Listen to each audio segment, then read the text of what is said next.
Hello and welcome to a very Christmassy edition of the Property Doctor podcast with me, your host, Dr. Andrew Threadgold. It's been a long time since I've done a podcast, and as you'll find out as we go through the episode, there's been quite a lot happening, which is why it's taken so long to get up to speed and get you some updates. So I thought I'd do a Christmassy end of the year review with a highlight on what the challenges have been of the year, what the wins have been, also kind of a look forward to the year coming, what I'm expecting to do and what I'm hoping will come out of the next 12 months, and a little bit of an update on what I expect to happen with the podcast as well. The 2024's plans for the podcast did not go as expected. To be honest with you, I thought I'd have 50 more episodes with various guests. I thought I'd be doing some site visits. I thought I'd be doing all sorts of weird and wonderful stuff with more interesting people and better production values. But because of what I'll talk about in a few minutes, it's not gone to plan. So without further ado, let's crack on with the Christmas edition of the podcast, and let's see where we get to. I think first of all, probably should start with where I am right now. I'm currently on holiday in Thailand. First time I've been here. I always thought Thailand was probably a beautiful place, but I always thought it had a bit of a seedy edge to it, really, probably unfairly.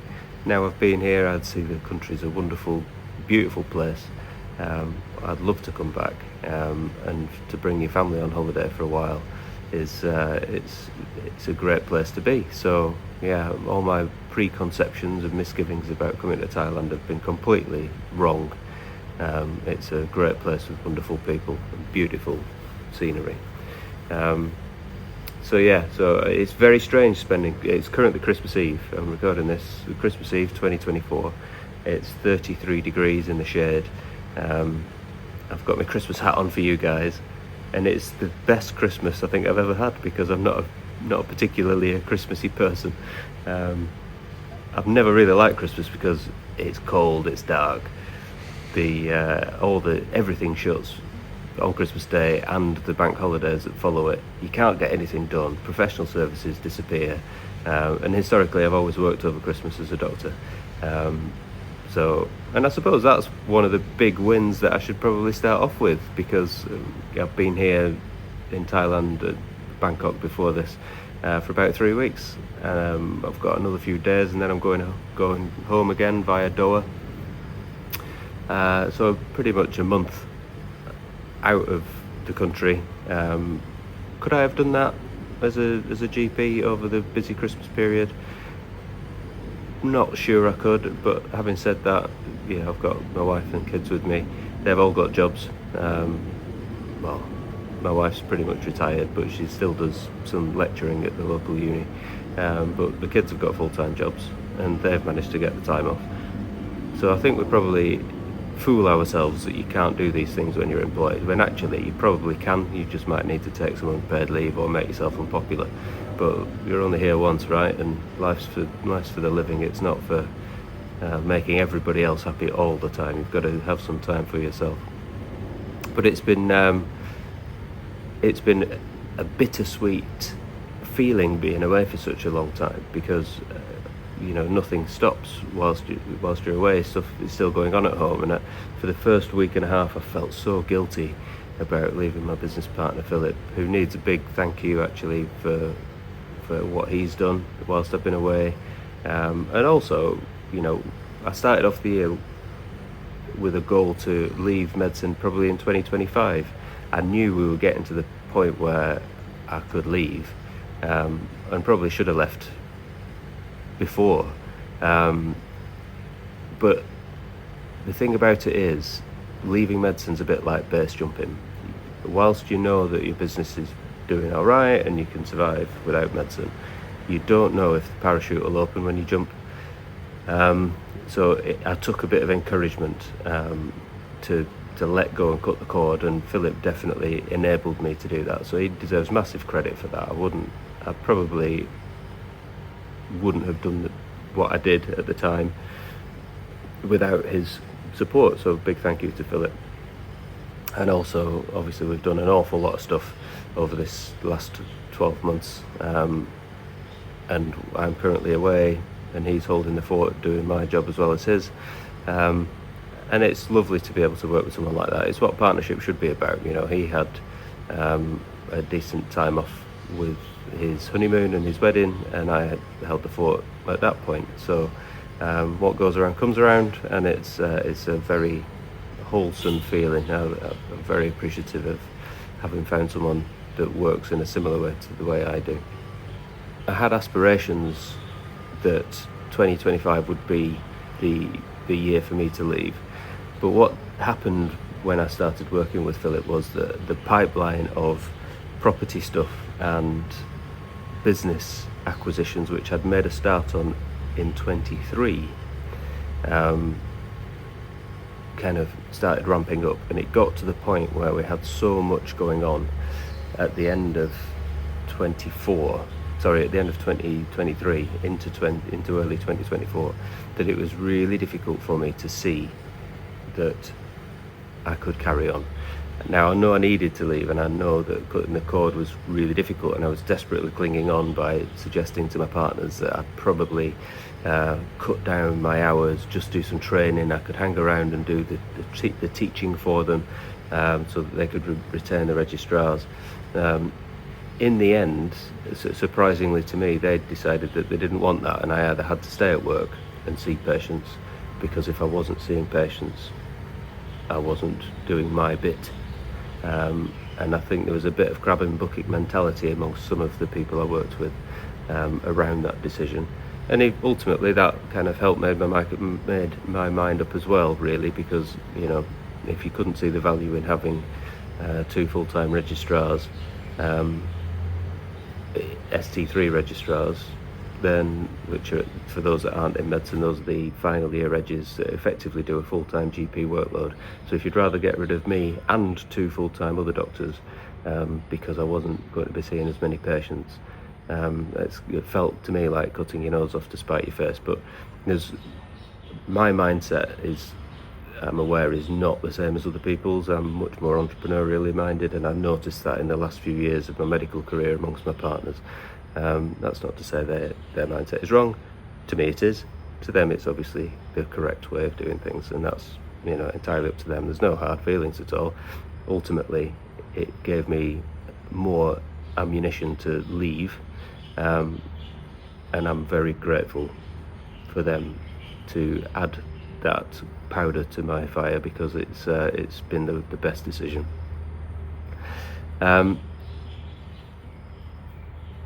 I've written some notes here because there's been a lot going on, so you'll have to excuse me, because normally I just do everything in one take.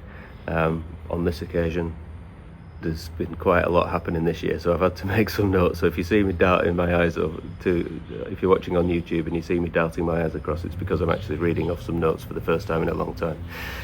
There have been some monumental challenges this year, along with some amazing wins, but the emotional roller coaster of this year has made me travel sick on plenty of occasions, and on more than one occasion it made me wonder whether or not actually it was worth it.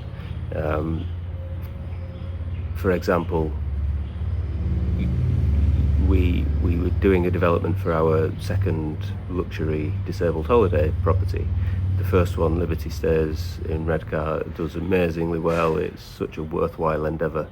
We get families with all sorts of disabilities, you know, people, not just disabled people, but, you know, elderly parents who are infirm and off their legs and need their Zimmer frames. They'll rent it to spend a week with their grandchild and their newborn great-grandson, for example.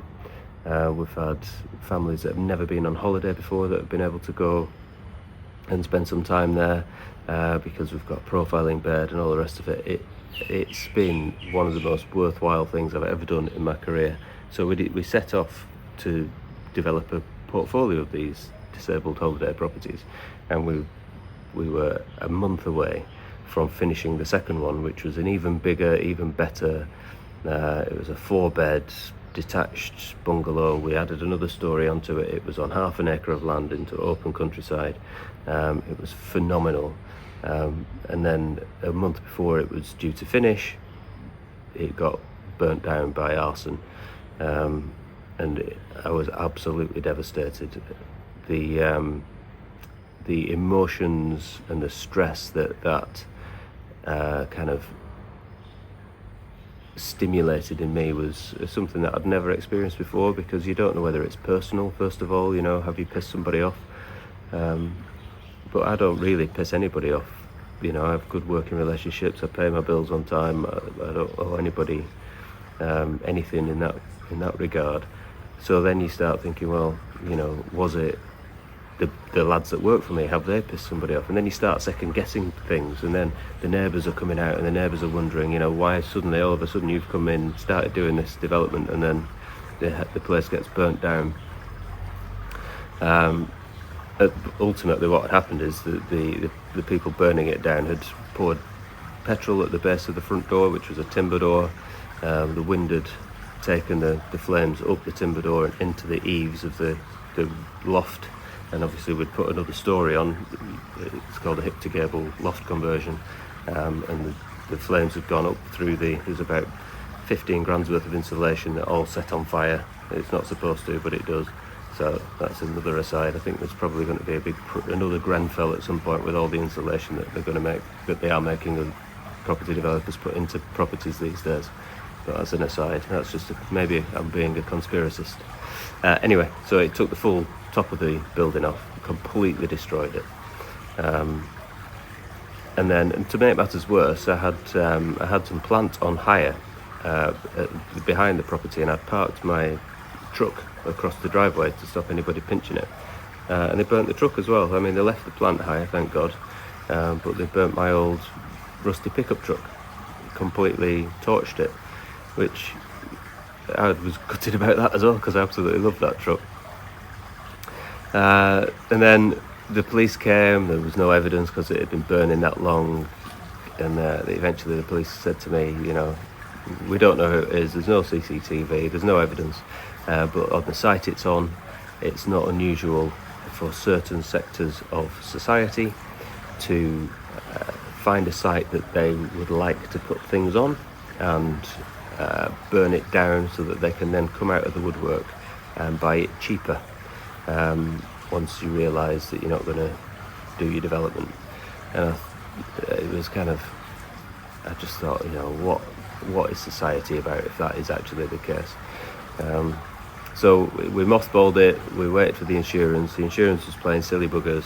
A couple of weeks later they came and they burnt it down again. What was left of it, they tried to do it again. And at the second time I was actually in London at a conference, and getting woken up at 4 o'clock in the morning by the neighbours ringing you, telling you your bungalow's on fire again, it wasn't worth it.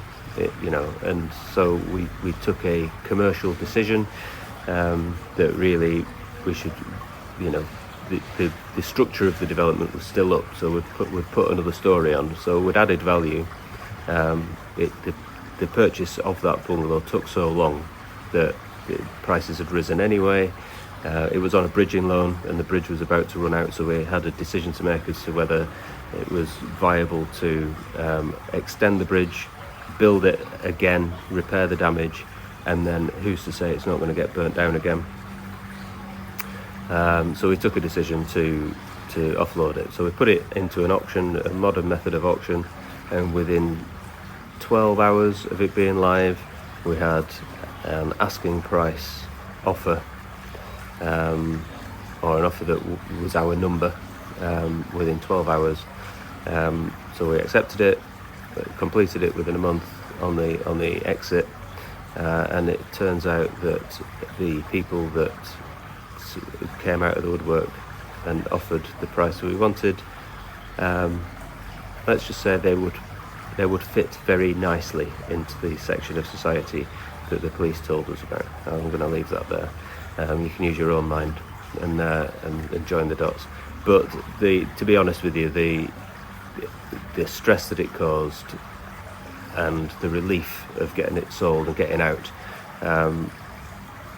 it was well worth the little bit that we might have lost on it. But ultimately, we've got a big portfolio. We've got a lot of cash flow and stuff. So if we did lose a little bit on it, it's been more than made up for in the other stuff that we're doing. And don't get me wrong, had it happened a few years ago, it would have been the end. We wouldn't have been able to recover from it. But nowadays we're big enough. I mean, don't get me wrong, I don't want it. I couldn't deal with it every twice a year. But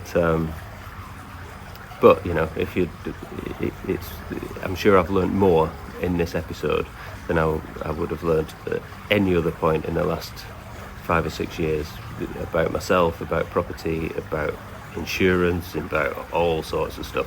So it's been well worth it in the end. And now I can look back on it. I'm much more content with the decision, and I'm at peace that it's been a learning experience and not a personal attack, which it clearly wasn't. So that was a big challenge. So I've had a big win with leaving medicine. I've had a big challenge with the arson. I suppose the second big win that we had was the acquisition of our first business, which was Halo Physiotherapy in Kenilworth. So Halo is a brilliant, well-established, long-running private physiotherapy clinic in the heart of the Midlands, in a really posh part of town, a place called Kenilworth. We acquired it from the founders, who've remained in the business to help us and work, and lovely ladies. It was if you're interested in the technicalities, so Halo was being run as an LLP for tax purposes, presumably. We wanted it as a limited company for our own reasons, because we want to build a group. So we had to do what's called an asset purchase, which is one particular way of buying a business. There's two main ways: asset purchase and share purchase. But we did an asset purchase on this.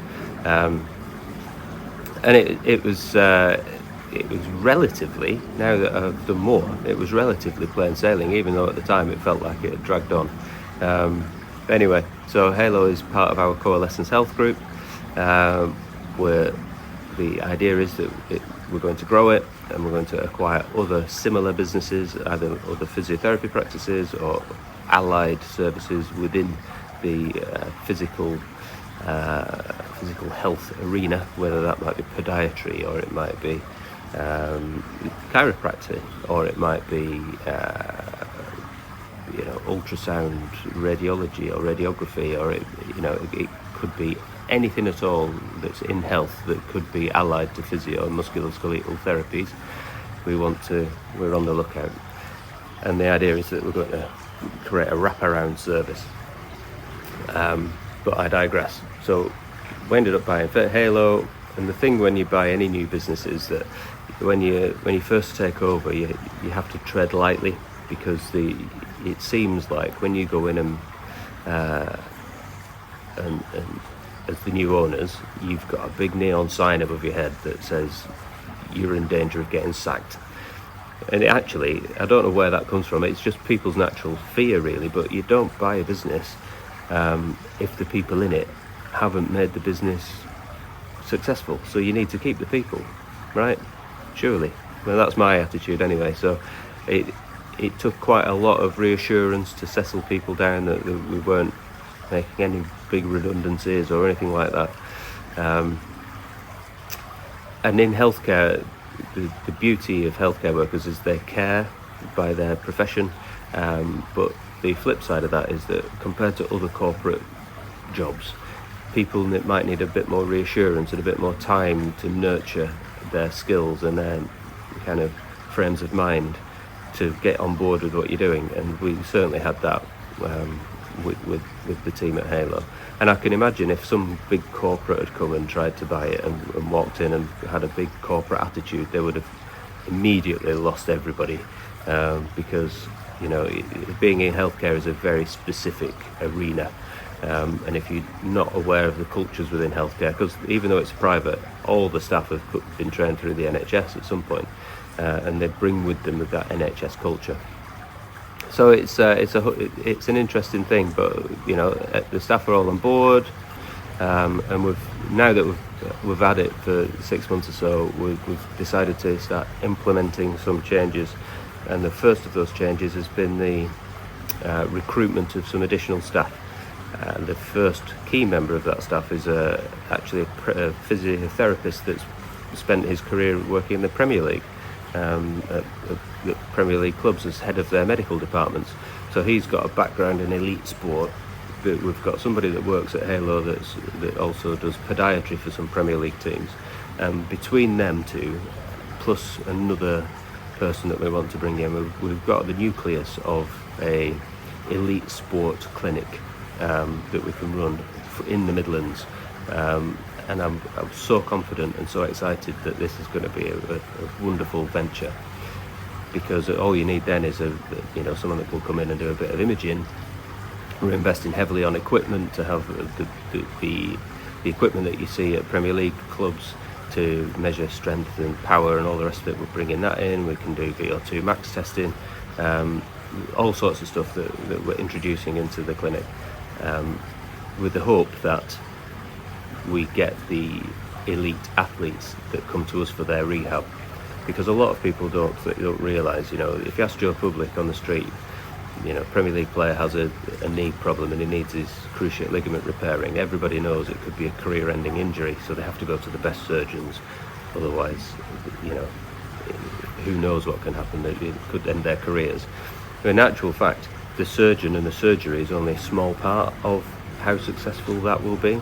The longest and the largest part of how successful that operation will be is actually the rehab that the athlete will go through. And if the rehab isn't up to scratch and the athlete doesn't buy into the rehab, then it doesn't matter how good the surgery was, it can still fall apart. So we want the best surgeons to refer their elite athletes to us for their rehab. And not only that, you weekend warriors, there's lots of people that are really serious about sport, and anybody that really cares about their health and their injuries. If Joe Bloggs, that isn't an athlete, has had to have his ACL repaired or whatever, some hip surgery or shoulder surgery or whatever it might be, and they want the best care, they will come to Halo, because we have the best facilities, the best team, and the experts that have worked at elite sport that can do it. So as you can see, I'm getting quite passionate about it. It hopefully will all snowball into some super service that we can offer, but nothing comes easily, and it's an investment of time and money, and risk, because nothing's set in stone. You just have to believe it. So it's an interesting project that we've taken on, and we're hoping that it's actually we're quite confident that it's gonna do well. I suppose that the next win after that was the second business acquisition, which was the Norton Hotel in Seaton Carew. So this is a 200-year-old hotel. Actually, it's more than 200 years. We've got a postcard from 1800 where it was there. It was known as the Georgian Dragon. And then the buildings around it got bombed in the Second World War, but the Norton remained, and a lot of the buildings got rebuilt after that. It was an interesting deal, and this is one of the, if you follow my social media, I talk quite a lot about the compound effect of using time and effort and over time by being present and doing things that you may not see the immediate benefit from. Eventually it pays off, and this is one of those occasions. So the seller needed to sell for his own reasons. He'd been watching my stuff for a while, saw that, and spoke to other people, saw that I was credible and have a track record of doing what I say I'm going to do, and approached me with this hotel that he was struggling to offload. It had a few people dallying about, but effectively most people, when it comes to trying to buy a hotel, for example, they're either scared of it or they aren't able to structure a deal in a way that works for both parties. Now, because of legal reasons, I can't go into what the specifics of the deal are, but when you've got a hotel that's not performing as it should, and a seller that needs to sell, you've got to be very careful.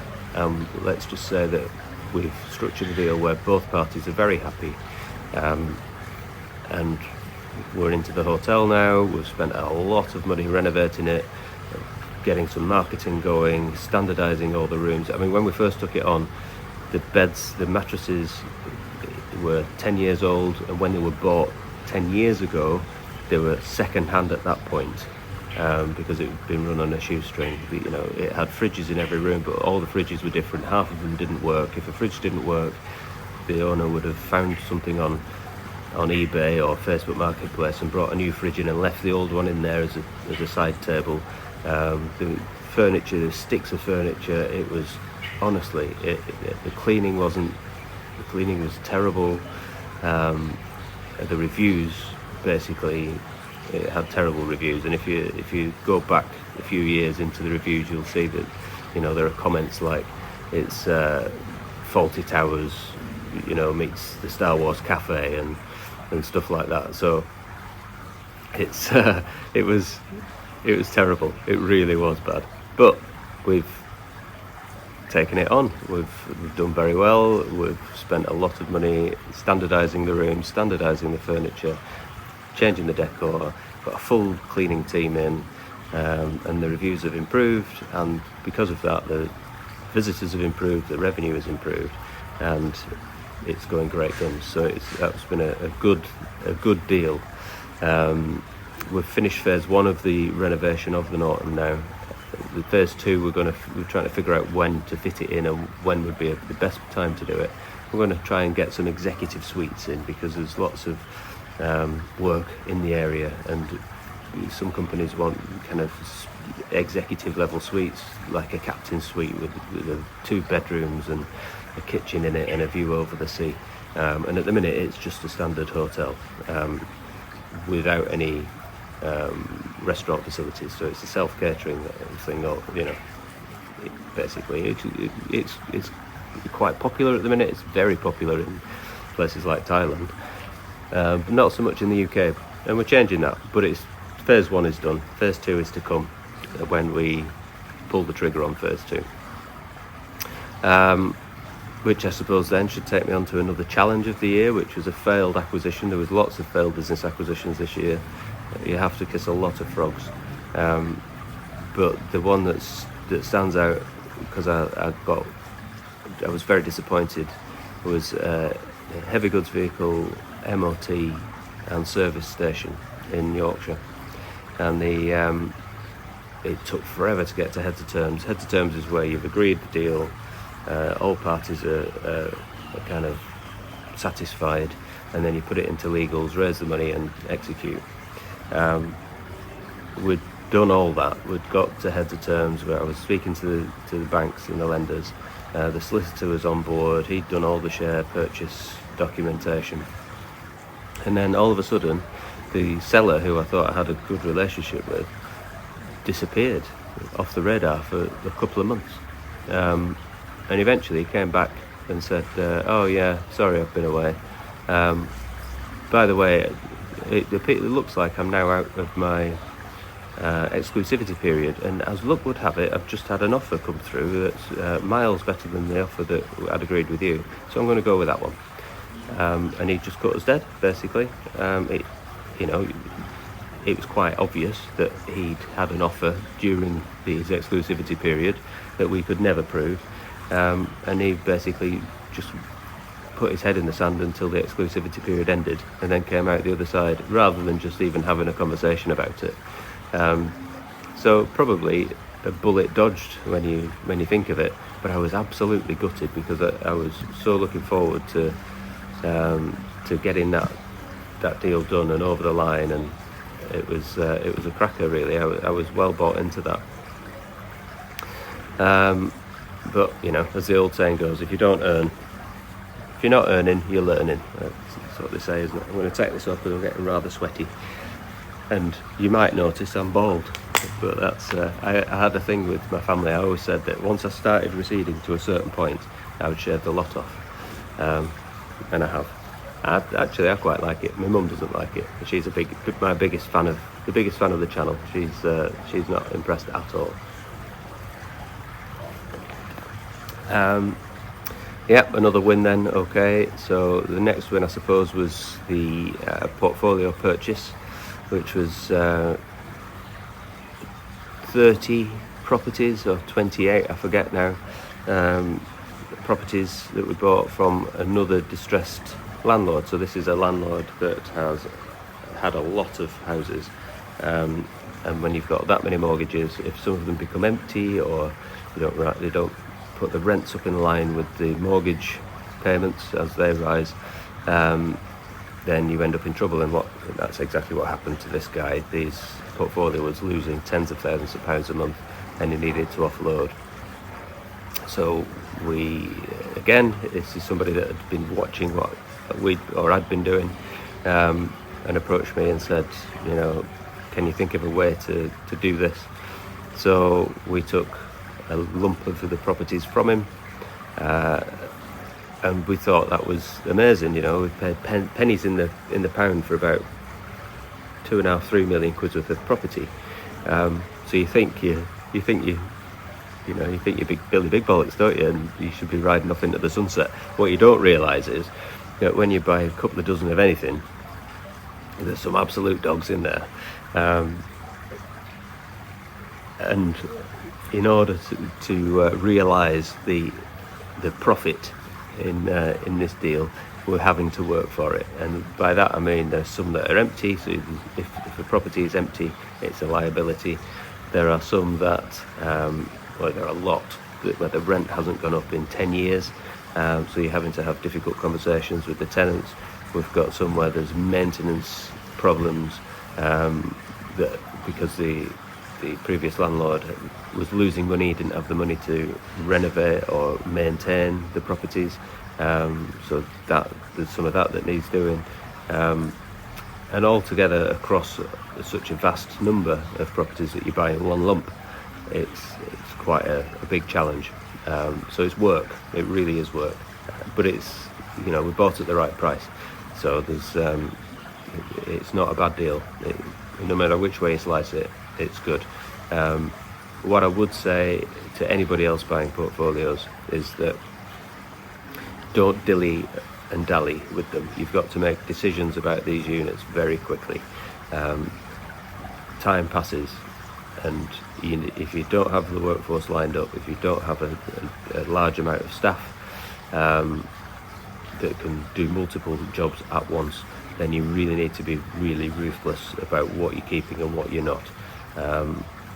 So empty ones, if you can't tenant them, if you can't get them refurbed pronto, exit, sell, just get rid, cut your losses and get rid of them. Trim the fat as soon as you can. Make swift, decisive, strategic decisions, because if you fanny about thinking about the potential of each one and the time passes, it's costing you money, and it's a quick way to have the previous owner's problems become your problems. So just a word to the wise there, be very decisive with stock when you're buying it on a wholesale basis, especially in property. So that was kind of there's some challenges in there with all the tenants and all the rest of it, but it was a big win. And I suppose the final big win that I would like to talk about this year has been the recent purchase of Security Solutions Yes and SSY Group, which is two businesses. I'm calling it one. It was a group of businesses that we've bought in Norwich. That completed the first week in December, just as I was getting ready to come away. Really, should we have left it until the new year when I'm back? Probably. But we we'd got to the point where we just wanted the deal done, so we did it. And this is probably one of the reasons I felt a bit guilty about leaving Philip, because again, brand new business to us, lots of things to uncover, and I've buggered off to the other side of the world in a completely different time zone. Anyway, so SSY is it does CCTV, it does barriers, it does site security, manned patrols, event security, fire assessments, fire alarms, intruder alarms, you name it. If it involves cameras, alarms, risk assessments or security, it does the lot. It turns over about 800 grand a year. It's profitable, nicely profitable, and it was what's called a share purchase. So as with the other two businesses were asset purchases, this one's a share purchase where it was already a limited company and you're buying the shares in that company, and the previous owner exits and resigns as a director. As with almost every business acquisition, I can't talk about specifics, of course, but in broad strokes, 90% of all business purchases are done in a similar way, where there is an amount of money paid up front to the owner or the seller, and then the remaining amount of that amount. So you agree a price, small amount up front or an amount up front, and the remainder is paid out over years, called deferred consideration, and that's exactly what we've done with this one. Now, when you come to buy a business, a lot of the discussion is around this amount that the seller gets up front, because the seller wants it all up front, you want as little as possible up front, and it's not because you're trying to pull a fast one or do one over on the seller. It's because with every business that you buy, there are skeletons in the closet, and if, for example, you buy a business and 4 months in you figure out or you learn that there's been a massive VAT problem, or there is a claim for damages from a previous employee, or there's a customer that wants a big rebate and they've been told to hold off, and there's been no paper trail, and you've got 50 grand owed back out or something like that. If you've given all the money up front to the seller, it's really difficult to get any of that back, to claw it back. Whereas if you retain some of that money, it's easier to have the issue sorted legally and then kind of sort the finance bit out if you hold the money. And it's a risk thing. It's risk mitigation. The solicitor will tell the seller that you have contracts and warranties in place to protect the buyer, so they don't need to withhold any money. But that same solicitor will tell their other clients that are buying, you need to withhold as much money as possible.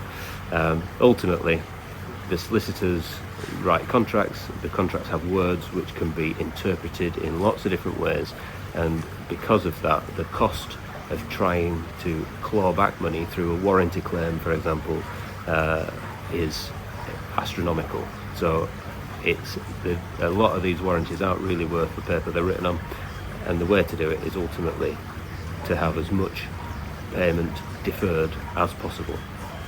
Now, it's not to say that when you've gone in and you've got to grips with the business and all the rest of it, if it's very profitable and you don't want to have payments owed to the seller over the period of time, you can pay them off early, or you can ring them up and say, look, I might owe you, I don't know, pluck a number out of the sky, 200 grand over 4 years.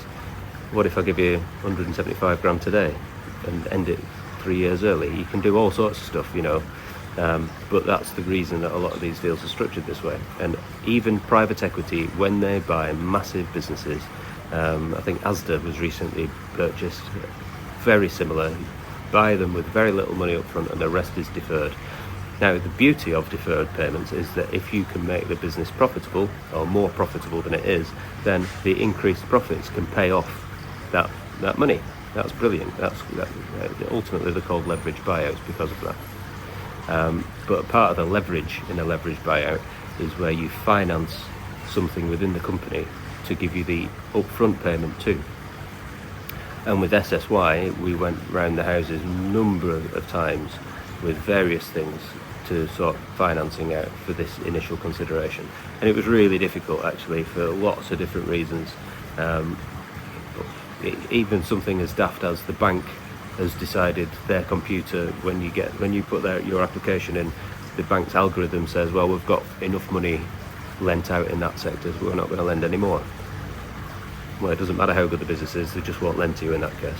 So, all sorts of challenges. So when you see these fancy courses advertised about buying businesses, and ultimately I'd done some education in business acquisition, but the reality of doing it is completely different, and the experience you get is brilliant. With SSYes, in the end we've had to put our own money in to do the initial consideration. We're in the process of doing a few things within the business to retrieve that money, and we should have it back in short order, including increased revenue, because it's a sleeping giant. So we've got massive plans for SSYes. It's been run without an owner, effectively, who's been going around the world every year. It's been run like that for 5 years, and it's still ticked over very nicely. So with a bit of effort and ingenuity, I'm sure we can do all sorts of stuff with it. But so that's another big win and another big challenge, because it's another business that we've got to nurture and all the rest of it. But so it's been a very eventful year, I think, is a very simple way of putting it, and probably underestimating it. There's been an awful lot more than the few things that I've just discussed. But because of all that, the podcast has had to take a backseat, and I would truly, fully intend to do much more podcasting in 2025. I want to do it with more production value. I might do some podcasts with maybe me and Philip hosting and having business owners on as guests. We could do niche podcasting for physiotherapy, but I think I'm a big believer in the podcast as a platform, as a social media asset for getting exposure. So one of the things I really do want to do is to do more podcasting in 2025. I also want at least one more business. I wanted one this year, I've done 3. But I would now like to have another healthcare or another security type business, and maybe even another hotel, another one of something like that. Or no doubt, knowing me, there'll be something else in a completely different sector that we end up buying as well. Multiple streams of revenue is what it's all about, and as long as they've all got managers in place, you can take a kind of a bird's eye view, and that's how, the first few months you spend a lot of time in the business as you get to know it, and then you slowly elevate yourself out of it once the key members of staff are fully aware of their roles and responsibilities. More businesses, a lot more property. I think we want to do maybe 12 flips this year. We'll aim for 12. If we get 24, that'd be nice. If we get 10, it's better than none. So you've got to set your bar somewhere. I think we'll go for 12 flips this year, something like that, along those lines. We've done a lot with private funders in the last 12 months. People sat on money ranging from $5,000 to 500 grand if people have got money in the bank. And I think, to be honest, with the interest rates, the Bank of England's going to be dropping interest rates in 2025. I think they're predicting 3 rate cuts. It wouldn't surprise me if there's 4. It wouldn't surprise me if we're down with a base rate of 3 to 4% at the end of 25. And as you'll know, if you follow follow my stuff, that means that your savings rates will be dropping as well. They drop the saving rates as soon as the base rate drops, but when base rate rises, they leave it a while until they pass it on to you. So I think there'll be more people with money that need a decent return on it in 25 when the interest rates get cut. And we're looking to work with much more funders because we've got massive growth plans again. So if somebody knows somebody, or you are watching and you'd like to get involved, then just drop me a message. Find me on Instagram at Andrew_Threadgold, then drop me a line. I'm always happy to chat. What else for 25? More podcasts, more property, more business, more working with private funders. I would like more holidays. How's that? I would like more holidays. I think work so hard. When you think of it kind of when you let your brain run away and put your Billy Big Balls boots on, I provide a lot of jobs for a lot of people, pay a lot of tax, income tax, VAT, national insurance. I think when you're providing so much for so many, I think you deserve a reward for it. I think that should be the case, and taking the risk to do that too. A lot of people that are in these jobs, I was in a job for a long time, but in small businesses, the owners are the ones that are taking the risk, and I think they should be rewarded. I think that should be the way of the world. The more risk you take, the more reward is available, and I think a little reward would be some more time away with my family, because this has been amazing. So I think that would be a big thing for me, is more time. I don't mind working harder. I can definitely work harder, we all can, but I think I would definitely like a bit more time. Now that I'm a good few years in and things are stable, I think I would like a bit more time with my family in nice places, and I think that's a very nice place to end. So thanks for bearing with me this past year on the Property Doctor podcast. If you're not already, head over to my Instagram and subscribe, and give me a follow. If you'd like to get involved in what we're doing, if you know of anybody selling a business, if you want any advice, if you are interested in putting some money to work, just get in touch. Hopefully you'll hear a lot more from me again in 25, but for now I hope you have a wonderful Christmas, and a very prosperous new year. For now, all the best and take care. See you later.